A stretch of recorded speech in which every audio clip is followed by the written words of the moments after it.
Hey there, everybody. My name's Jacob Campbell from Leijiverse, facebook.com/Leijiverse. And what we're doing here is continuing a series of really amazing interviews with members of the Leiji Matsumoto fan community. Everybody's been so cool, and it's been a pleasure to speak with everybody. And today I'm really excited to speak with Ito. Ito, how are you doing today? Yeah, doing good. Thank you. And thank you so much for joining me. Let's just get started here and get right into it. Who are you? What do you do for a living? Why are you here? How do you help in the fan community? Sure. First, what I do for a living, I've got a background. Actually, I worked most of my life as a software engineer. More recently, I've been transitioning towards being a manager. That's my professional activity. In terms of what I do in the community of fan of Leiji Matsumoto, I've done a lot of things around all the projects that the French community Tokinawa put up together, like making extras for some DVDs and stuff like that. But apart from that, I've also translated some of Matsumoto's work into French. I've translated a few mangas and subtitled a couple of anime from him. Awesome. So let's talk about, I always like to go back to everybody's roots here and ask, what introduced you to anime and Leiji Matsumoto? I don't know if it was the same time. For a lot of people I've spoken with, it was. Yeah, sure. So, growing up as a kid in France, we used to have a lot of anime on TV. So I used to watch a lot of it when I was a kid. Classic, what I consider classic anime now, like Grandizer and, Magical Girls and obviously Matsumoto's work. So when I was 18, I started going to uni and started studying Japanese. By that time, it was, the late 90s, and it was quite easy at the time to buy manga in Japanese because there was a lot of import things because there was not many manga translated into French. And one day there was this shop where we used to go after school, after uni, and they had all sorts of manga imported from Japan, and that was really cool. So we used to go there at least once a week. And one day I went there and I thought, okay, well, it would be actually cool. I remember this series from when I was a kid called Galaxy Express, and I would really like to read the manga in Japanese. So I went there, and very miraculously, there was one volume of a manga because it was at the end of the 1990s, and that's when Matsumoto restarted the series. So the series was initially published at the end of the 70s and during the early 80s. But then from 1997, I think, he drew a sequel to it. And this sequel was, edited as a manga. And that's a manga that I found on that day in that shop. And then from from there on, I really, became a fan of Leiji Matsumoto and trying to collect things, and specifically anything that has been turned into an anime. So that was your introduction to, or your re-immersion into Leiji Matsumoto.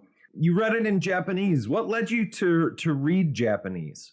I knew Japanese a little bit because my brother had studied Japanese on his own. So when I decided what am I going to study at university, I wasn't too sure what to do. And I thought, actually, I could study Japanese because it's quite cool. And also I could study English. So I started a degree where I studied both languages, English and Japanese. What was there any kind of thing in the back of your mind, like anime? Were you making the connection when you were a kid? Because a lot of us didn't. Immediately when we saw it, we didn't realize that these were Japanese cartoons. I mean, did that sort of spark an interest in Japan and Japanese culture? Yes, absolutely. I clearly me and my brother growing up were clearly aware that which cartoons were made in Japan and which cartoons were made in the US, and which one were made, somewhere else. And at that time we were, in the mid 90s. My brother, when he was studying Japanese, he got his first manga in Japanese. in my late teen years, I was very much in contact with all sorts of things in Japanese. So this whole universe felt really familiar to me. Familiar and familial, it seems. You and your brother having a strong connection with anime and going to school for the same thing. I mean, did he turn out to translate anything, or is he an active member of the anime community as well? Not really. Unfortunately, it's not doing much with his Japanese proficiency. I know he reads some books from time to time, and sometime watch the odd anime, but is not as much as a fan as I am. Maybe you'll have to change that and help him get back in touch with his Japanese roots. So you are the creator of Leijiverse.com, and I wanted to ask you, firstly, is it okay I'm Leijiverse on Facebook? I mean, did you come up with Leijiverse? Do we have to have this argument right now? Are we cool? I did not come up with the word Leijiverse, and I have no idea who coined this term. That's a good question. Maybe someday I'll find out through all these interviews. That's what I want to do, is document where all this cool stuff comes from. But speaking of cool stuff, your website's pretty cool. What was your inspiration to make it, and what are your plans moving forward? He actually started at the end of, I think it was in 1998 or 1999. I actually started before working on Leijiverse. I was working on a website in French about Galaxy Express 3.9. It was like a cool project to work on, and it put me in touch with HTML programming and all the web technologies and stuff like that. What happened next is I wanted to take it to the next scale, so make a website that would be bigger on a bigger topic and to reach a bigger audience. So that's why I created Leijiverse.com. I bought the domain name, and then put together the content. And I was very much what I wanted to achieve at the time is I wanted to have a list of everything, all the work derivated from Matsumoto's manga. So, for example, all the anime, the video games, the musicals, and the radio dramas, and all these sort of things. And initially, it was in English for a few years, and then I translated it in both French and Japanese at the same time. So that's yet again, in order to reach the biggest audience possible. And then I think it went online around 2002 or 2003 at some point. And I'm always every so often I go back to it and add some more content or add some more features. Recently, I did a full redesign, rebuild it on a new technologic stack. And yes, I've got tons of projects around it. I want to add more content, more images, more translations, more episode summaries, and of course add more of his more recent works. I mean, I'm assuming you've seen the new Leiji Matsumoto website. Are you referring to the Leijisha one? Yes. I believe it's leijisha.jp. So I was wondering if you'd gone to the Japanese website for leijisha.jp, and what did you think when you saw his list of complete works there? I mean, did you feel excited to dive into that, or was it a bit intimidating? Yeah, no, it's really cool. So the list on Leijisha is the list of his manga, and actually the list of the manga is something that I'm not really treating on Leijiverse.com. So I think both websites are very complementary. So that's great. And also the thing is, this list of manga is so far it's been only available on in some books or some fan website, but this one is like the official one. And actually it was really cool because you can see it's very detailed, and also it's really up to date, which is great. And for example, I've learned and I found out through this website that recently, a few years ago, he published a new episode from the Arlok manga, a new episode that he drew completely new. So it was great to find out on this website. You said that you've been working on a Galaxy Express website. When you was this a fan site, or was this for? Okay, so you have another website. What is that website? I don't go very often. I think the website is located at shonen-kokoro.fr. So, what was that website like? So it was, something is very. If you take a look now, it's the style is very from what a typical fan website was in 1999, and that was one of the very first websites that I put together and I put online, and that I hosted somewhere. So I learned a lot just technically, but also in terms of content. I had to. At the beginning, I had very few information about Galaxy Express 3.9 because I only knew what was available in France or the few things that I was able to buy and import. But as time went by, I was able to add more information. And actually, the cool thing about this website is in 2004, when the publisher Kana announced that they were going to release Galaxy Express 3.9 in French, the manga. I contacted them and I said, "Oh, hey, I'm a fan of Galaxy Express. I speak Japanese. This is a website that I built, and can I please do the translation of the manga?"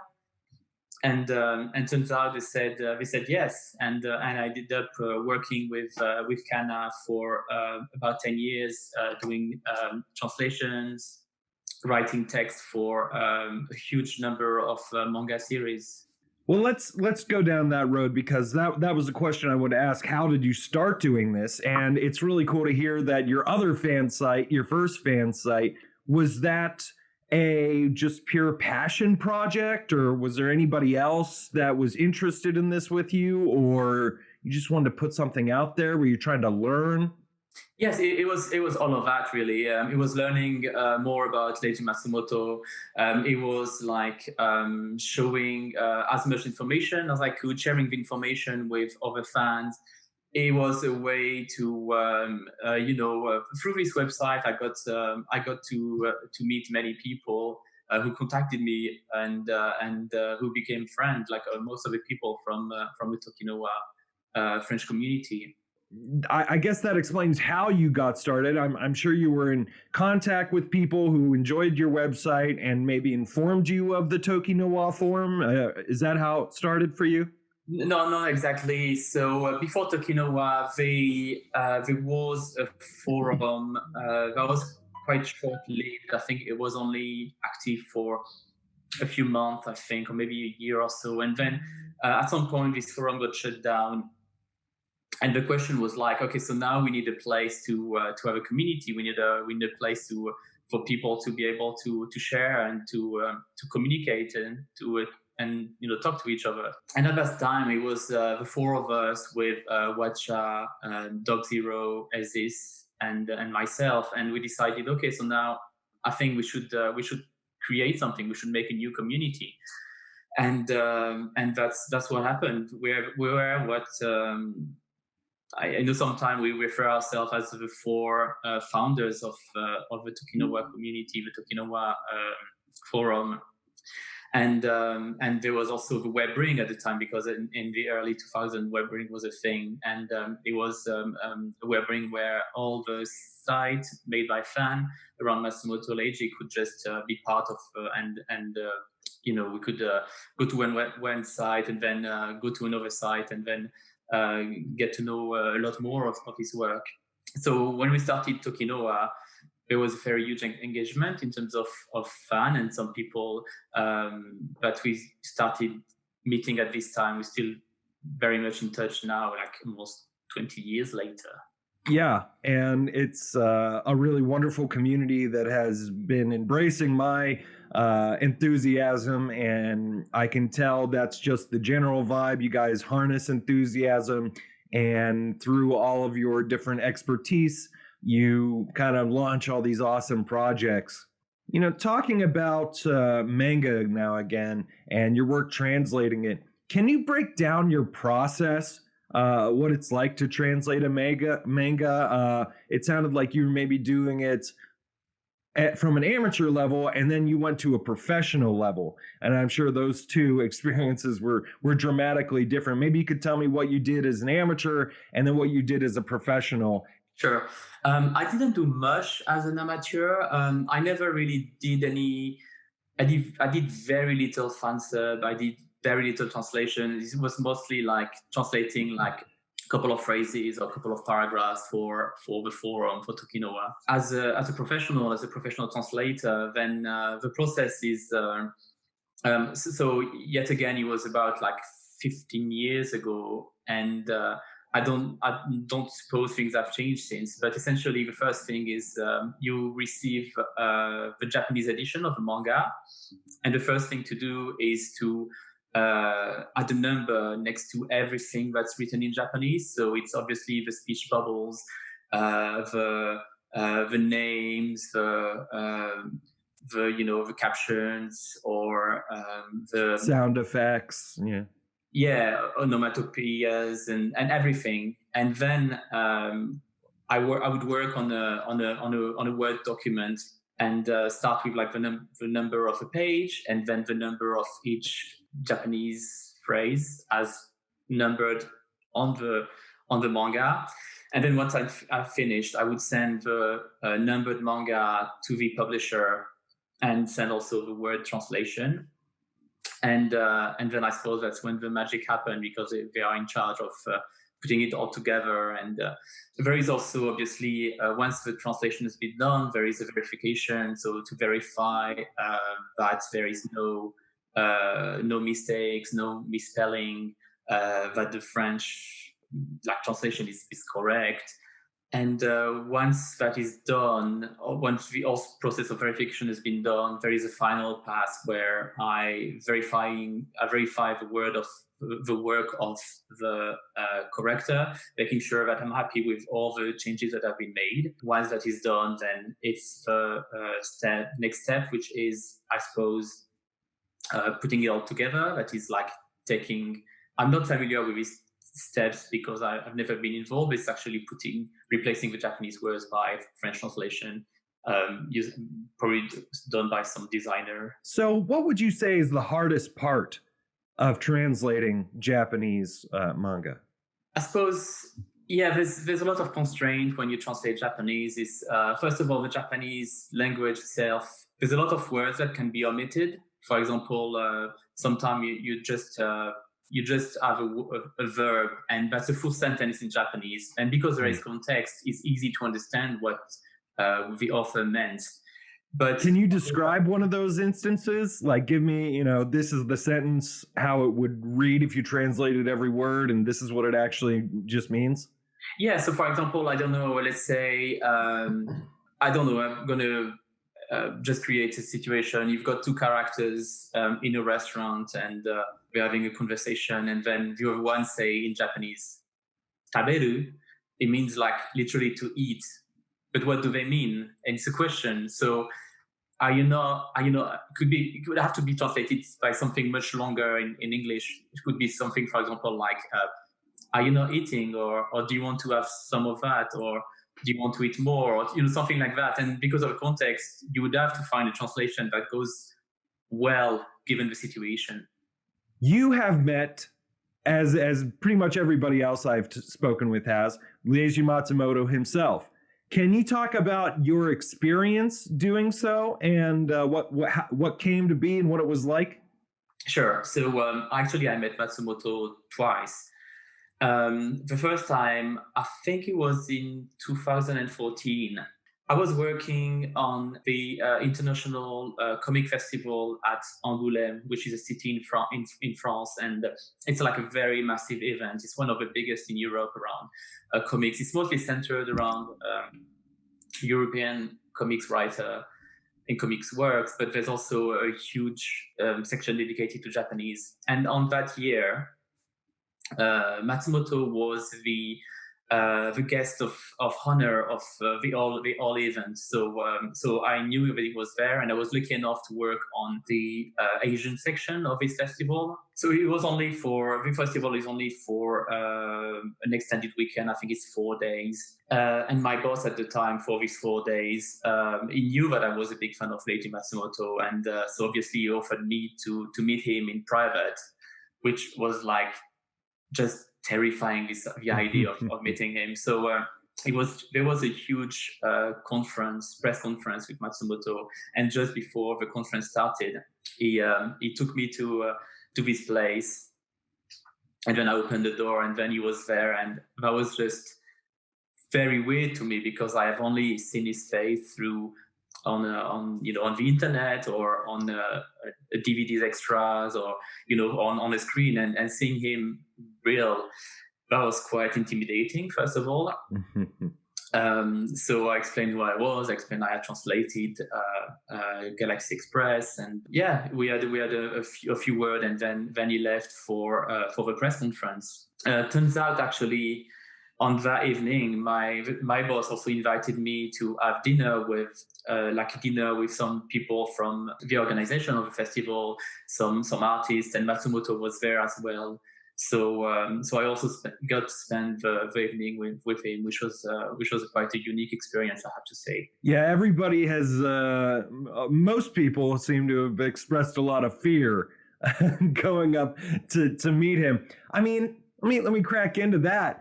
What was your biggest fear? I mean, were you afraid of embarrassing yourself, or? I suppose it's probably going to sound very silly, but I suppose for me, it was like when you're a fan of someone, you don't really consider them as a regular human being, and then sort of like collided with you of him being, this big creator that I really have admiration for, and then realizing that actually it's just a man. I think it was like some sort of like discordance that found it difficult to reconcile in my mind, I suppose. Yeah, I think a lot of people struggle with that, and to humanize it, they also say never meet your heroes. And there's a big fear that this guy's going to spit on me and be like, get out of my face, weeb. No, it isn't the case. Absolutely not. It's been nothing but the antithesis of that I've heard about Leiji Matsumoto in person. And so you had a couple brief meetings with him. Yeah. What did he get to eat? What did he get to eat? What did he get to eat? Do you remember? Actually, I've got a funny story about that. So you must have heard that last year we organized an event, and in a local airport, and we spent basically the day with Matsumoto and with a lot of fun, and it was absolutely a great day. So on that specific day, we all sat down for lunch, and my function was to be more or less the interpreter for Matsumoto, because he came with a representative of Shogakukan, his publisher, and somebody who's in charge of a cultural association around Japan. But he came only with these two men, and there was no translator. So I was a translator. So anyway, we sat down for lunch. So I was sitting next to him, surrounded with these two other Japanese men. And I don't really eat meat. So the menu of the day was, I think it was veal with pasta. And I said, okay, can I get something else, like an omelette or something like that? So they made me an omelette, and they brought it over. And then Matsumoto saw it, and he said, well, actually, this looks good. And I thought, oh, no. So I had to give him away my omelette. And then I asked for another one, and they say, oh, no, we can't make any more change to and no. So I ended up not eating my main because I gave it to Leiji Matsumoto. So you just got steamrolled there. He's like, oh, I want that. And you're just like, yes, master. Yes, senpai, here's your omelet. Pretty much. Oh, no. That's pretty much what happened, yes. Wow. This was the day where he literally drew Captain Harlock on their restaurant, no? Yes. Yeah, and we'll show some of that. What ingrates? Make another damn omelet for the oldest living link to mangaka that just improved the property value by a few $1,000s at least. What the hell? So, yeah, like you said, this was the second meeting you had with him. Beyond this no lunch experience that you had, what was it like for you? It was great. It was great. It was funny because I realized how much he knows about aircraft and airplanes. And we went along with this museum, and I was as we were walking, I was translating the things around the plane, and he knew pretty much all of that. So it was very interesting from that point of view. But then also it was interesting to sit down and have lunch with him and just to discuss things. And what kind of things did you guys discuss? I mean, you don't have to get too personal. I know that his on the topic of him being really a huge enthusiast, I believe his brother was an engineer, right? I mean, did he talk to you about his brother, or what were the things that he talked to you about? We touched on many topics, mostly culturally, like of things in France and these sort of things. There was one thing he said that I really enjoy is we actually, I'm a big fan of Matsumoto's work, and I believe that we're not alone in the universe, and I believe in extraterrestrial life and all of that. And out of the blue, pretty much out of the blue, he mentioned that. He also strongly believes that there is a life outside of Earth, and obviously, I mean, he's a sci-fi author, so I suppose it makes sense that he put these things into his stories. But yeah, he told me a few things. A few things around what he believes on that domain. So it was quite cool to see that.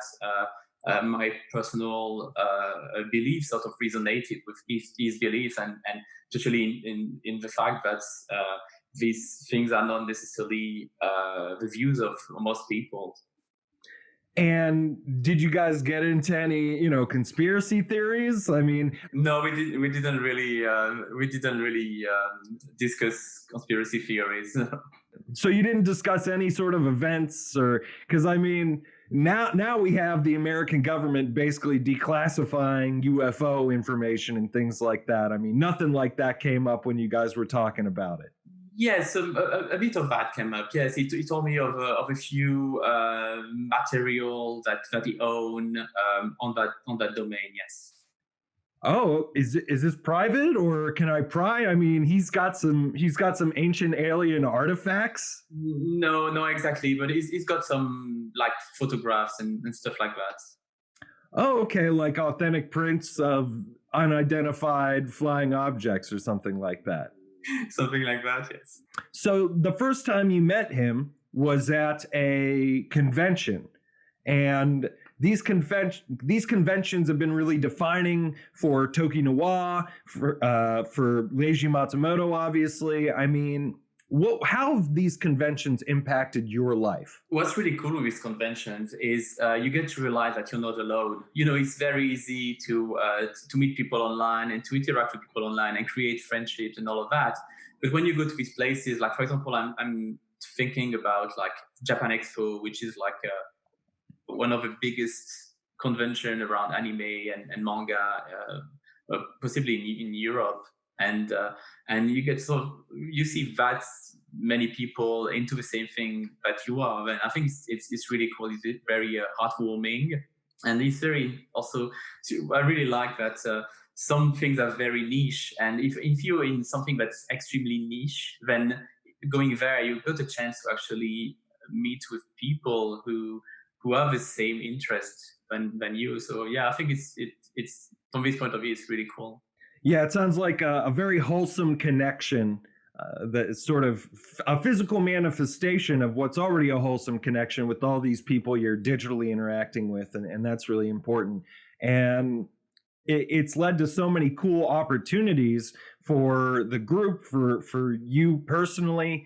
What I want to talk about a little bit. I've been touching on this with everybody, trying to get a better understanding of it myself. And you've talked about it a little bit too. And that's how big of an impact that the fans have on this series. And I keep using it as an example. Maybe I'll have to stop soon. A huge series with tons of money like Dragon Ball Z, okay? They keep putting out these DVDs, and almost every time the fans are unsatisfied with the product, whether it be they tried to remaster it, or they cropped it weird, or it's in this ratio or that ratio. They're having all these problems. But the Leiji Matsumoto works are more recently, at least in Toki specifically, has had a huge impact on those releases coming out.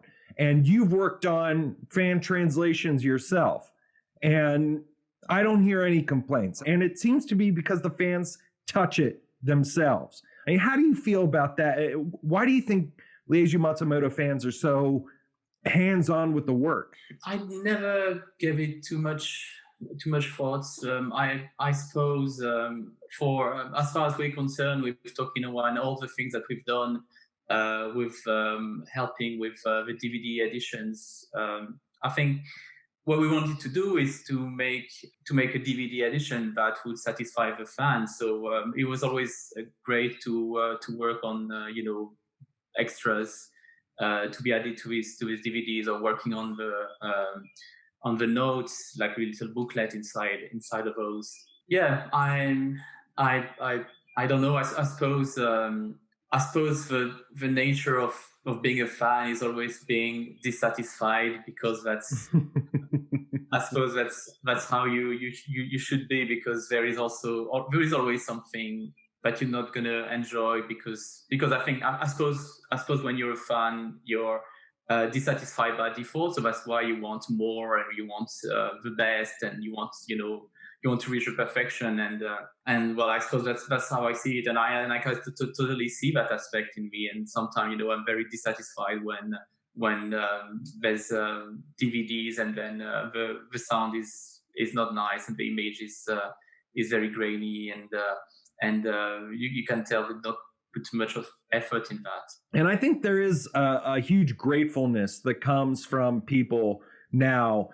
It may not manifest in forms of billions of dollars in sales, because there's just not as much reach, but the fans are so appreciative, and the work turns out seemingly better. I mean, I've never seen this with any other anime series, and maybe, I mean, I feel like other anime publishers would do better to look towards their communities when they want to re-release something. Don't go down this George Lucas route of completely maiming your original works and making sure nobody can ever see them ever again. Talk to the fans. What do they want? Just have them do it. I mean, that just seems to be what's happening here, is just let fans do the work, because these publishers are going to hire people cheap who aren't going to do it right. If you want to hire somebody cheap, get a fan. I mean, I'm sure you know that yourself. I mean, I'm sure you weren't putting out your highest dollar bid on these Leiji Matsumoto jobs. I mean, how do you feel about that? Yeah, I'm not entirely sure about. I don't think I'm involved as much in any other anime community, so I can't really. It's difficult for me to compare. I suppose what happened with the forum is with Tokinawa is because we were so active in that domain, and we got a chance to work with so many different publishers. It just happened to be so. I'm not sure if this is specific to Matsumoto, or this is specific to. Because we started with one project, and then it was easy for us to get in touch with other publisher after that, and saying, "Oh, hey, you're gonna publish that thing? What about we help you?" And it seems like it's generally like a follow-up on something that's already happening. That right? I mean, you guys seem to get roped into things that publishers already want to do. Is that generally how it's been going? I think it was different in each case, but usually what was happening is, like, when we knew a publisher would work on something, then we would get in touch with them immediately. And also there was, at the time, there was some publisher, we published like many different anime from Matsumoto. So it was we're already in touch with them because we had been working with them, so it was easy for us to help on more things. In Japan, the culture is very much listening to the fans, listening to the people, the consumers, because very very often the decisions are geared towards that, and there's a lot of polling and an inquiry on sort of the voice of the consumer is very much heard in Japan. That's for sure. In the Western world, I think it's a bit different. But I suppose what I believe is put your money where your interest is. For example, recently Discotheque has edited the first third of Galaxy Express 39, the original TV series, on Blu-ray with a quality that's far higher than the Japanese Blu-ray themselves. And I think just for that, as a way to encourage such initiative, fans should be purchasing the discs and making sure that sending the signal that yes, there is interest for the works of Leiji Matsumoto, and this publisher should be publishing more of those. And whenever you get a chance, it could be like, writing to a publisher. For example, I know one series is Queen Millennia. The TV series been published in Japan on DVD a few years ago. I think it was like 15 years ago. The quality was absolutely horrendous. And I think it never had the DVD edition it deserved. So I suppose the more active the fan are, the more active the fan are requesting things from publisher, the better it is. And also, one other thing you said that really resonates and that really absolutely agree is you said, yeah, a fan can animate things themselves, and I think that's something that's absolutely agree. I love to always sort of remix some of the anime, like I do a lot of video editing, and I like sometimes to remix things myself and create something new from existing media, and anything like that, any new project or new dubs, fan dubs, or fan animation, or I think they also send a signal that the franchise is very much alive, and there is an audience for that, and I think it's good, and I would totally encourage that. I think it's important that you did say that fans do have to put their money where their mouth is. And I've decided to buy into the comics first. I wanted to start from the beginning. You've got your own shrine there. Maybe we'll look at maybe your holy grail in a bit. I do agree that buying things is important. At the same time, and all of media has been through this, we are moving away from physical product. And I think with good reason. I think there is an impetus for us to reduce our dependence on physical goods, right? And so that brings up a huge issue where fan access. Fans want access where they are accessing their media in general. This means Hulu, Netflix, Amazon. And we're lucky to have some stuff on Amazon Prime that's free to watch. My Youth in Arcadia, Adieu Galaxy Express. And they're adding more, and there's becoming more options. But, I think that does put the impetus on publishers to put this media where people can actually find it. That's a big responsibility on their part as well. If they're going to make things like Blu-ray, that's great. It's going to be super high quality. But come the end of the day, if you can't get Galaxy Express 39, the series, on a VOD service that's affordable, the fan base is not going to grow. You saw this with The Office. You're familiar with the American Office as well as the British one. And that's what they did. They put that on Netflix, and it became this meme machine. And they made so much money off of The Office, and now NBC wants to put it on their service, which is harder to get. So is that going to help the series, even though they're going to make a little bit more money, drawing it in their own pocket? Yeah, absolutely. First, on the modernization of media, I'm not a big fan of VOD because the problem is you obviously you never really own it, and also it comes with all sorts of problem like DRM and geographical restrictions, and that's very, very sad. And I know I'm still buying CDs every month. I buy CDs, Japanese CDs, because there's no way what I want to listen to is ever going to be on, YouTube Music or Apple Music or whatever service you want to use, because it's usually regionally locked down. And right, but that lockdown is the main problem when it comes to access. It's not, and I understand the digital rights, people want to own their things. The EULAs were always a little sketchy, but at the end of the day, though, we're talking about physical media that becomes trash for people who aren't like you, for people who don't respect what they have. The far majority of Galaxy 3.9 manga was probably thrown away. I mean, isn't that a problem too? The problem is you don't get a choice with VOD and online media. You don't get a choice. You either get you mentioned in the US on Prime you've got Manga Station or Arcadia, My Youth in Arcadia, and all of Galaxy Express, and that's great. But we don't have that in Europe. We don't have any of that on Prime. It is very, very poor anime selection on Prime. And the other day I wanted to read. This collection is what I've got here in London, but the bulk and the biggest part of my collection of Matsumoto is still at my parents' house in France. And I don't have the original Galaxy Express 3.9 manga. And recently I wanted to read them. So I started looking on, Google Playbooks and Play Store and all of that to look for the Japanese edition of Galaxy Express 3.9 manga. And I couldn't find it. It's available in Japan. If I was living in Japan with a Japanese credit card, I could have read them on my iPad. But here I can't because of this lockdown. The only way for me to read this manga is actually place an order and purchase them. But that's what I'm saying, the video on demand, and that goes with manga too, manga on demand. You can get these comics digitally and you can download them, and you're being restricted. Your access is being restricted. And also these publishers are putting all this money into printing.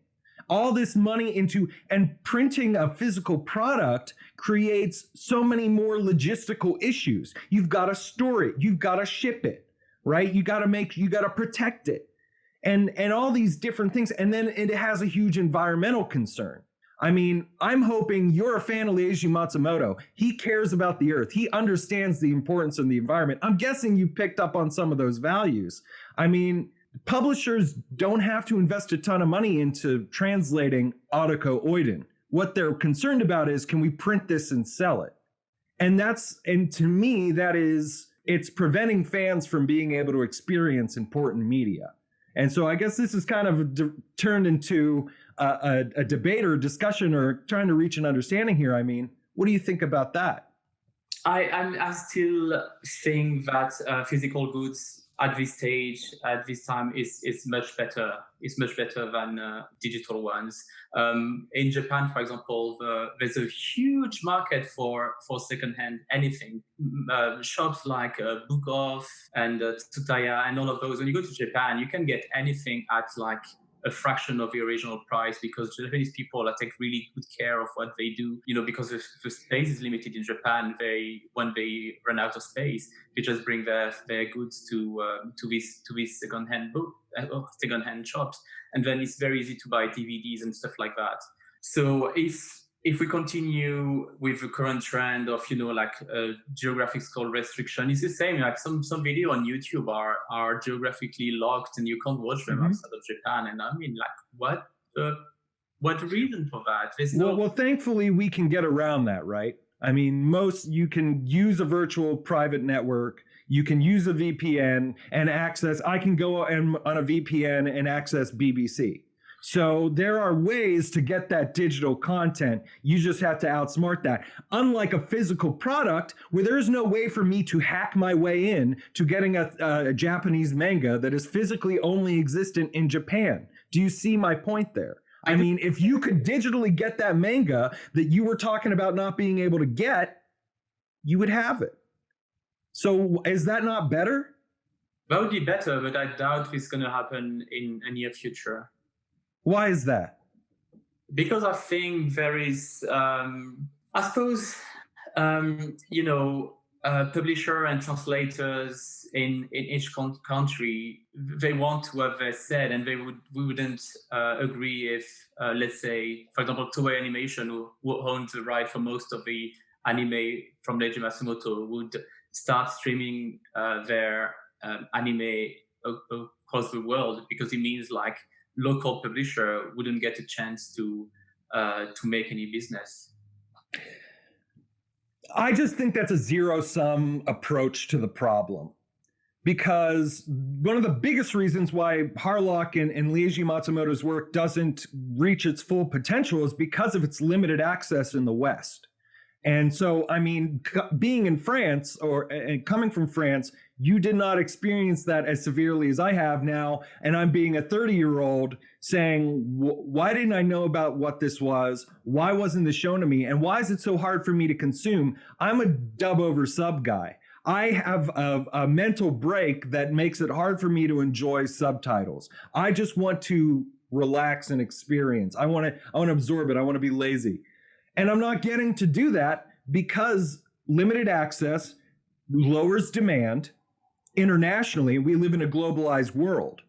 So if you have international demand is screwed, but your preference, you're making sure that a local publisher gets their little bit. I see it as international exposure actually creates more demand for the local publisher. I don't see it as a zero-sum game, but I'm curious. I mean, am I naive? Do you think I'm being naive here? But I've worked a bit in media, and this is what I see over and over and over again. It's why Netflix beat Blockbuster. So, I mean, what would you argue to that, or what are your thoughts? I don't know. I'm not happy with the current status of digital offer and the regional lockdown, that's for sure.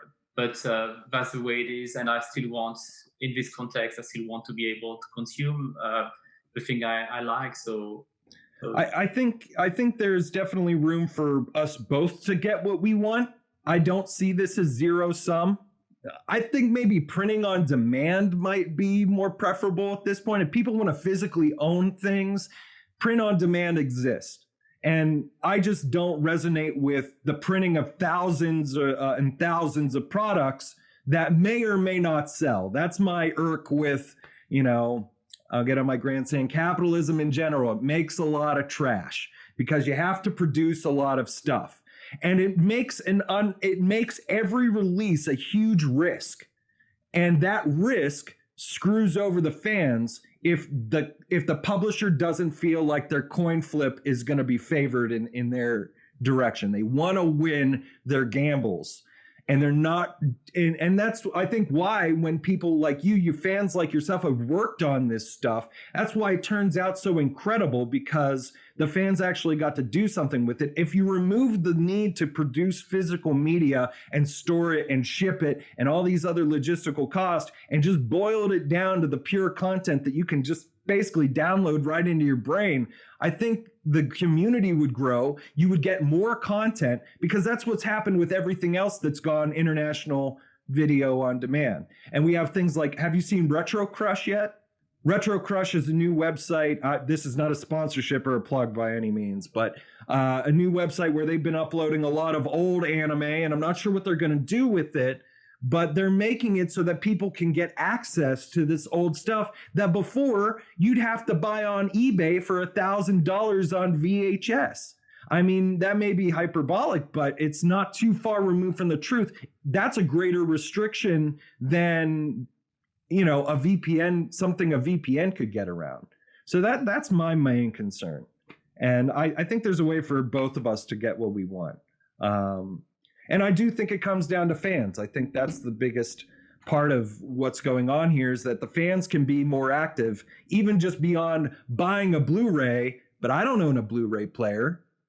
I guess I'm just trying to figure out how to solve the problem.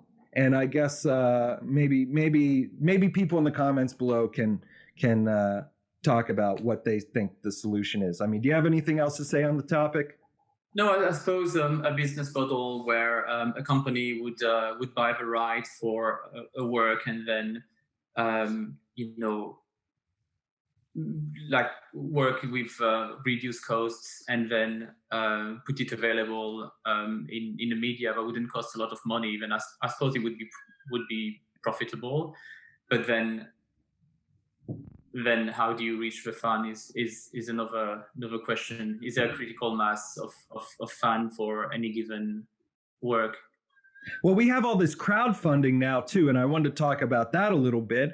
I mean, we have Kickstarter, Indiegogo, and Spawn has created a Kickstarter. There's been a Spawn Kickstarter. If Spawn can be respectable and be successful on Kickstarter, I see no reason why all these, obscure Leiji Matsumoto works that we have to depend on these, art house publishing companies to get a hold of, so that, it's Me Razor Bond is an Italian now finally. So maybe it'll be a little easier to get to English. I mean, all these slow incremental things that we're hoping on all these publishers to make huge gambles on, when we could go directly to fans to fund these things. And I wish that publishers were just more aware of that. I mean, how do you feel about crowdfunding?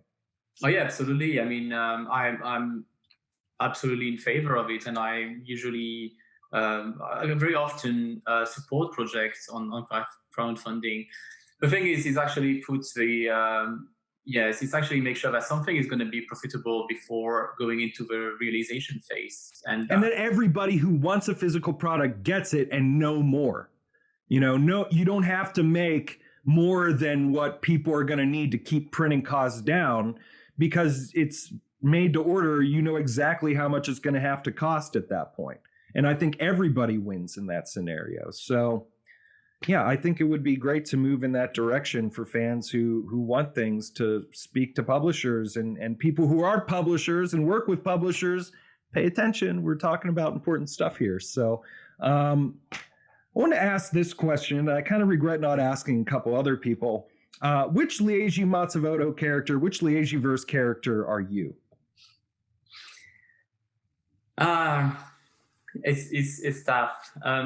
Yes. I suppose I'm a bit of them all.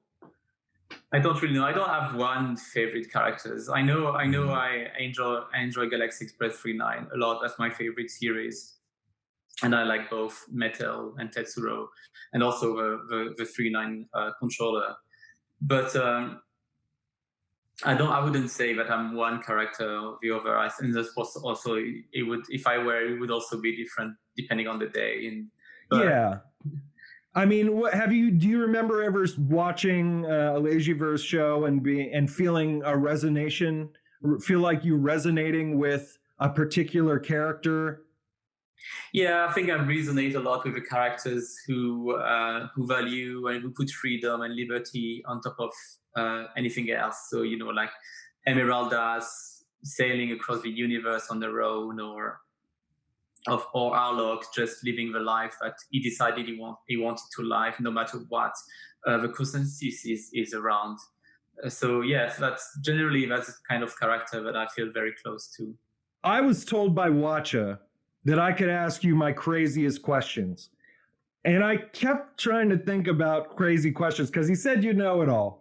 I couldn't get anywhere with that thought. I mean, what's a crazy question? Because everything about the series is crazy, and to get crazy, I feel like I'd have to micro point one thing. What do you know about this situation? Then you don't know anything about it, and everybody looks dumb.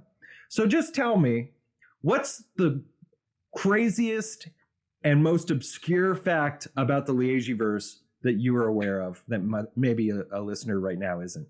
That's tough, because I know and I like quite a lot of Leijiverse, and I've got a big specialty around Galaxy Express 39, and I suppose I'm pretty sure there's things around Galaxy Express 39 that I saw, that I know that I'm probably the only one in among non-Japanese fans to know or to have seen, because some of the things are so obscure. There have been a few short movies around Galaxy Express 39 made in Japan for being shown in planetariums. And I'm sorry, what was that? Can you say, what are those? Planetariums, where you go. Oh, planetariums. Okay. Yes. And I have seen a couple of those, and I mean they are super rare, they're absolutely not available. Generally, and it's also so obscure that usually it's not the kind of thing you can just download on torrent or things like that. I just have one last question for you. How would you say that Leiji Matsumoto's work has changed your life? Yes, it changed my life in many different aspects. So the first one is because I was able to work around his manga in a professional capacity. Then it very pragmatically changed my life because he helped me get an additional source of income and get an additional professional experience. So that's one thing.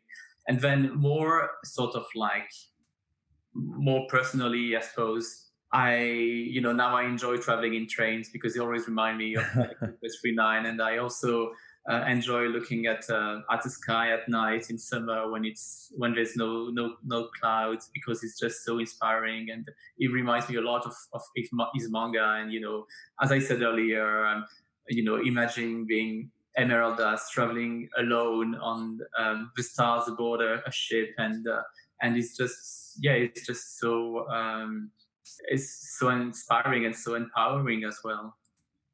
Yeah, it really does. I mean, his work is so fantastic, but it can give you such a reverence for so many things that are still just around us: trains, planes, outer space, freedom. Thank you for sharing all of that. Thank you for joining me today, Ito. It's been really awesome. Maybe we can have you back someday and just talk about more work, and hopefully you'll have done more work by that time too, so we can talk about any cool projects you're working on. Are you working on anything, anything you want to plug?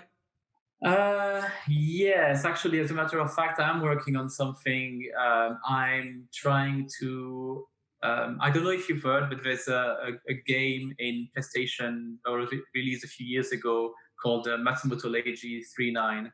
And I'm actually at the moment trying to extract the 3D models from this game. So I'm not quite there yet, but I made some progress. So maybe next time we talk, I can tell you more. You're not under NDA or anything, are you? I don't want to screw this up. I do that as a fan, so I'm not. Oh, okay. It's just a cool side project for to do on my weekends.